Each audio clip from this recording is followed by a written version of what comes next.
রাজশাহীতে তারুণ্যের উৎসব রোলার স্কেটিং প্রতিযোগিতা ও পুরস্কার বিতরণী অনুষ্ঠিত হয়েছে। শুক্রবার ২১ ফেব্রুয়ারি সকাল ৯টার দিকে নগরীর কেন্দ্রীয় ঈদগাহ ময়দানের সামনে এ প্রতিযোগিতার আয়োজন করা হয়। র্যালি ও আলোচনা সভার মধ্য দিয়ে অনুষ্ঠানের সূচনা করা হয়। চাকাযুক্ত বিশেষ জুতা পরে তুমুল গতিতে ছুটে চলার রোমাঞ্চকর অভিজ্ঞতাকে বলা হয় স্কেটিং। ক্রিকেট, ফুটবল সহ জনপ্রিয় অনেক খেলার মতো স্কেটিংয়েও আগ্রহী হয়ে উঠছে বাংলাদেশের ছেলেমেয়েরা।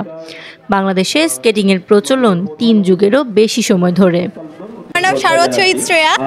আমি শিমুল মেমোরিয়াল নর্থ সাউথ স্কুলে ৮ম শ্রেণীর শিক্ষার্থী। তো এই স্কেটিংটা আমার ছোট থেকেই স্বপ্ন। আমি প্রায় ২ বছর থেকে স্কেটিং করছি। তো এর আগে আমি কম্পিটিশনে গেছি। এর আগে আমি ২টা ধাপের জন্য ন্যাশনাল পজিশনে বাদ হয়ে গেছিলাম, যার কারণে আমার জেদ হয়ে গেছিল এবং সেই জেদ থেকে আজকে আমি ফার্স্ট হতে পেরেছি। বর্তমানে অভিভাবকরা ছেলে মেয়েদের বিনোদন ও শারীরিক মানসিক বিকাশের জন্য শিশুদের স্কেটিং শেখানোর দিকে ঝুঁকছেন। আসলে আমাদের খেলার মতো কোনো জায়গা নাই, কোনো মাঠ বা কোনো কিছু এরকম কিছু নাই। এর মাধ্যমে আয়োজনের মাধ্যমে আসলে যাদের ইচ্ছা যে ভবিষ্যতে তারা এই খেলার জগতে কিছু একটা করতে চায় তাদের জন্য একটা খুব ভালো বড় সুযোগ। অভিভাবক হিসাবে এতটুকু বলতে চাই যে প্রত্যেকটা বাচ্চারই পড়াশোনার পাশাপাশি খেলাধুলাটা খুবই জরুরি। আর ওদের স্কেটিংটা ওদের আসলে শারীরিক চর্চার মাধ্যম হিসাবেই আমি দেখি। আমার মনে হয় এক্সট্রা করে ওদের আর শারীরিক চর্চা করানোর জন্য যে বিষয়গুলো থাকে, বাচ্চাদের এক্সারসাইজের যে বিষয়গুলো থাকে, সেইগুলো কিন্তু স্কেটিং এর মাধ্যমে ওদেরকে কিন্তু আমরা তৈরি করতে পারছি। আর আমার সব থেকে বেশি ভালো লাগে যে একটা বাচ্চা যখনই কোনো কিছু খেলে তার যে কনসেপ্টটা থাকে যে আমি কিছু পারি না পারি কিন্তু আমি অংশগ্রহণটা করব। সভায় বিশিষ্ট ক্রীড়া সংগঠক ও সমাজসেবক গাউসুজ্জামান মুইন এর সভাপতিত্বে প্রধান অতিথি ছিলেন রাজশাহী অতিরিক্ত জেলা প্রশাসক শিক্ষা ও আইসিটির টুকটুক তালুকদার।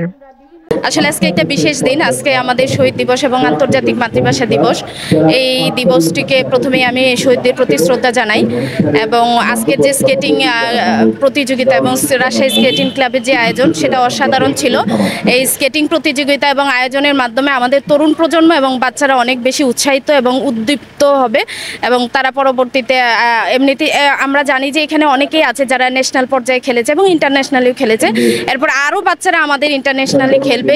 বিশেষ অতিথি ছিলেন রাজশাহী জেলা ক্রীড়া অফিসার গৌতম কুমার সরকার, রাজশাহী রূপরেখা কিশোর মেলার সভাপতি ইব্রাহিম হায়দার, রাজশাহী নর্থ বেঙ্গল স্পোর্টিং ক্লাবের সভাপতি হাসনাত হোসেন ফায়সাল, বিশিষ্ট সমাজসেবক আক্তারুল হাসান অপু। আসলে এই স্কেটিং একটা অন্যতম খেলা। বর্তমান প্রেক্ষাপটে আমরা তরুণ জনগোষ্ঠী যারা আছেন নিয়মিত অনুসরণ করেন। স্কেটিং অত্যন্ত যুগোপযোগী একটা খেলা। আমাদের প্ল্যান আছে, আমরা জেলা ক্রীড়া সংস্থার মাধ্যমে অ্যাপ্লিকেশনের মাধ্যমে আমরা এই স্কেটিংকে অন্তর্ভুক্ত করব। তার কার্যক্রম শুরু হয়েছে। শুধু জাতীয় না, ইন্টারন্যাশনাল পর্যায়েও এখানে বিভিন্ন রকম পদক আছে, অর্জন আছে।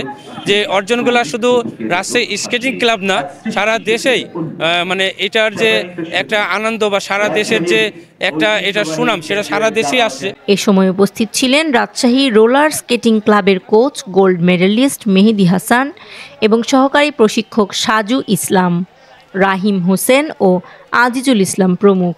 আমাদের ক্লাব থেকে আমরা সহযোগিতার মাধ্যমে যতটুকু পারা যায় এবং ভালো কিছু করতে হলে অবশ্যই ক্লাবে ভর্তি হতে হবে। ক্লাবে ভর্তি হয়ে চেষ্টা করেন, ভালো কিছু ইনশাল্লাহ ওয়েট করতেছে, ভালো কিছু পাবেন। রোলার স্কেটিং প্রতিযোগিতায় 8টি ইভেন্টে শতাধিক কিশোর কিশোরী অংশগ্রহণ করেন। প্রতিযোগিতা শেষে বিজয়ীদের হাতে পুরস্কার তুলে দেন অতিথিবৃন্দ। জান্নাতুল মাওয়া, ধূমকেতু নিউজ, রাজশাহী।